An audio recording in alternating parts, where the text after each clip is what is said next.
Hii ni kwa mara ya kwanza Ngalewa anakutana na Kitana. Sasa kuna mambo ambayo wamejadili kuhusiana na namna ambavyo wanaweza wakaleta ukombozi kwenye himaya ya Mantale, lakini jambo kubwa zaidi ambalo Ngalewa ameliongea kwa Kitana ni kumpa onyo kuhusiana na namna ambavyo anatumia nguvu zake bila kikomo. Yani kifupi ni kwamba siku zote binadamu lazima uwe na kikomo, usiwe kama Mungu. Mungu siku zote ndo hana kikomo chochote kwa sababu nguvu zake ni unlimited. Sasa Kitana bwana, kuna muda huwa anaenda ndivyo sivyo, hali ambayo inaweza ikahatarisha maisha yake.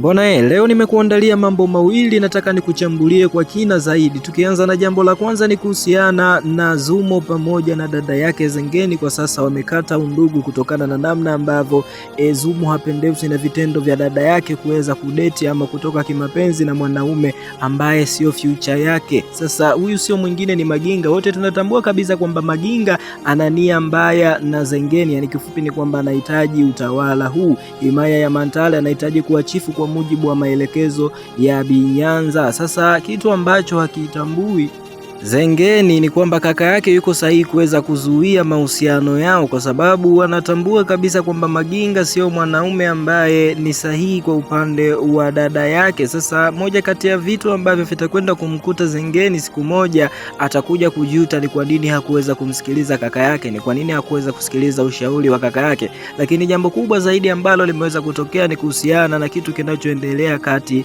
ya Zumo pamoja na Kitana, mkombozi wa himaya ya Mantale. Unafikiri kwamba kuna kitu ambacho kinakwenda kutokea kati yao?